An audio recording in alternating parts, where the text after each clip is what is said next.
Hey everyone, so today is the day one of my Rajasthan trip, and this is my hotel in Jaisalmer. We're just checking out and checking if we didn't leave anything, and here we are at the terrace. And the sunrise was just beautiful. I think it was like 7 in the morning.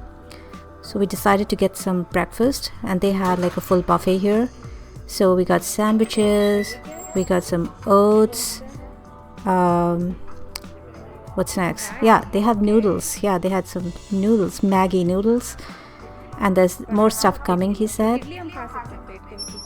And then he had some like vegetables and some upma, which is made from suji, semolina.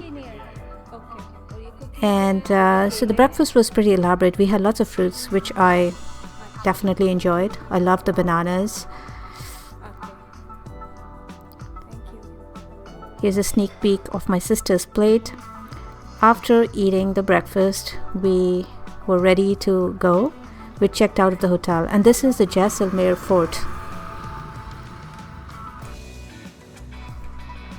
So here's some trivia I gathered about the Jaisalmer Fort. So it is built from yellow sandstone, and hence it gets this name Golden Fort, also called the Sonar Quila in Hindi.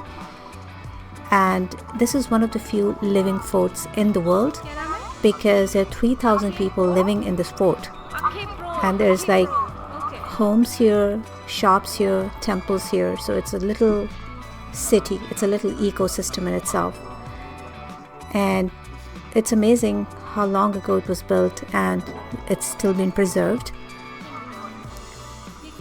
There were several gates to the fort.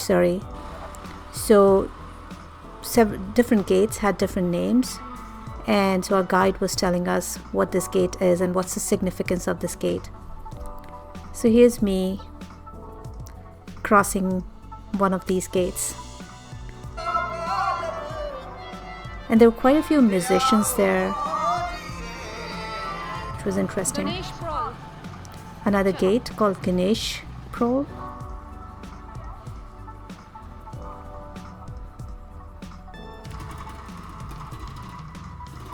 I also found that this whole Jaisalmer Fort is at an elevation, so when we climb up we can get a full view of the city, which we will do later on.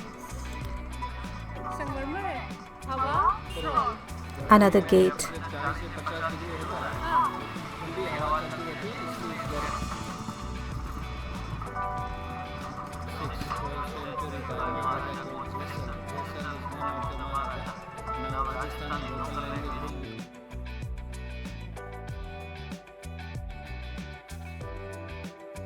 More vendors, a lot of shops here. You could buy like souvenirs, clothes. Also, there are several Jain temples inside the Jaisalmer Fort, so we decided to visit one of those temples, and it was very intricately carved. These temples are like over 300 years old, I think. And look at the carved, look at the design. And this place has like so many statues, and they're all in meditation. And this was just like very timeless, as if we entered another world.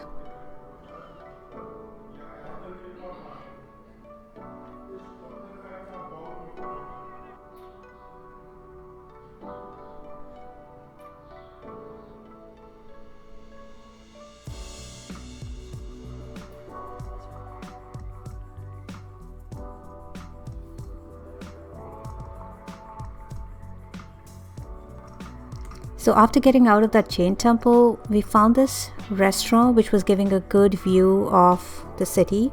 So we climbed up to the terrace, and this was our view. And beautiful terrace. There was no one there, so we literally just went there, took some pictures, and climbed back out of the restaurant. No questions asked. Alright, after this, our tour guide showed us these really narrow lanes inside the Jaisalmer Fort where people actually live. And he told us about this history where people paint Ganesha. If there is a wedding in the house, they will put a Ganesha painting there. with the names of the bride and the groom and the year the wedding happened. So that was pretty interesting to see so many Ganesha paintings on the walls.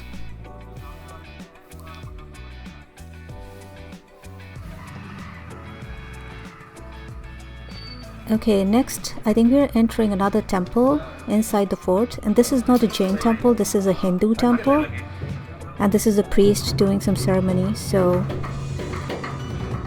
we just we decided to pay our respect.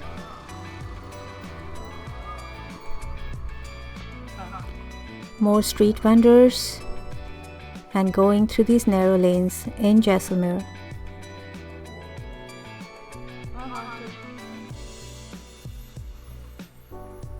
Okay, now we're climbing these stairs, and this is going to take us to a beautiful view which we're going to get of the city of Jaisalmer. And look at that view. So we decided to take some pictures with this gun. I think this is a fort. They use these guns for protection. I'm standing right in front of the gun. Oops. Yeah, I have to be careful climbing down because these steps were really steep. Oh yeah, so then we came to this store, the shop, and this guy was selling something called Harbor Fossil Stone, which is very therapeutic. Oh.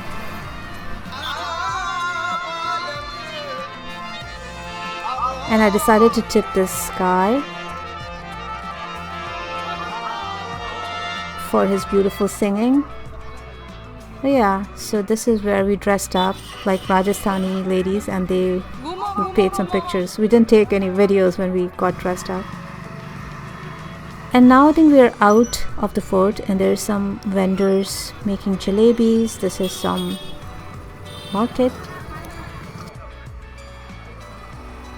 This is all made from yellow sandstone, so it's pretty interesting. Makes it all golden, and hence the name Golden City of Jaisalmer. Again, we're trying to buy this Harbor Fossil Stone because they kept saying it has medicinal properties. I did end up buying some.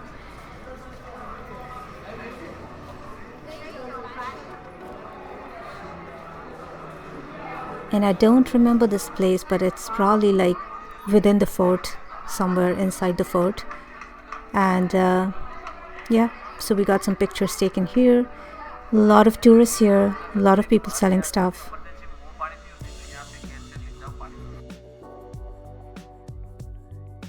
After visiting the Jaisalmer Fort, we came to this location which is a Gadisar Lake in Jaisalmer, and this was actually built in the 14th century, and it's a man-made reservoir, and this kept the city alive because there was shortage of water, so they were able to store water in this lake. It's a man-made lake, so it's still there. So we had to pay some ticket, and we got a boat ride, and we decided to take this boat around the Gadisar Lake.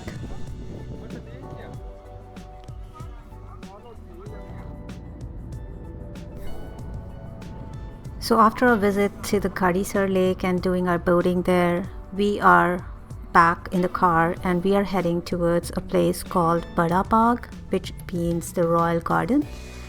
And so the Royal Garden is basically consists of a lot of like cenotaphs. As you can see, these structures which look like umbrellas for the royals, and this is where the royals were cremated, and these cenotaphs were built in their memories. So there are a whole bunch of cenotaphs here. So I think it's for the royals and their families, and the size depends on how big that royal was. So beautiful ruins built several years ago.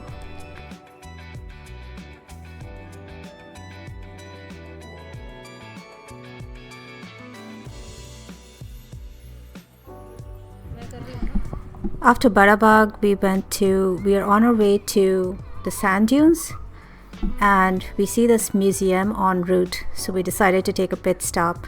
And this is a sand museum, but it also has horror exhibits and mirror mazes. And I think there was wax museum too.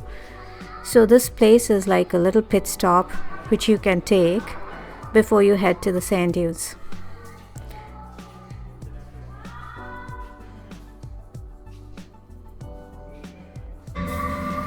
Okay, this is some horror exhibit. It wasn't fun and it was kind of dumb. And these are the mirror mazes, so basically you get lost in the mirrors. They're everywhere.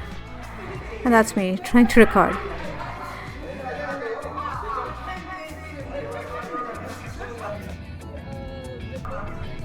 So our next stop was this place called Kuldhara, and this is very interesting. So basically the legend has it that 1500 people abandoned this place overnight and they left somewhere else, and nobody has settled there ever since, and this place is cursed, and they also believe this place is haunted.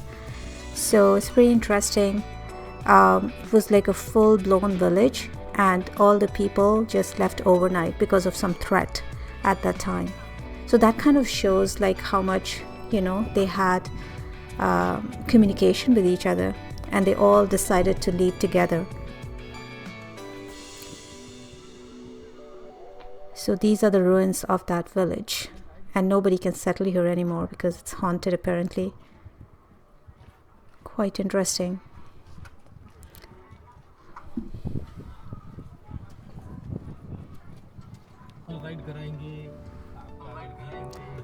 And now finally we're heading to our final destination of the day, which is the some sand dunes.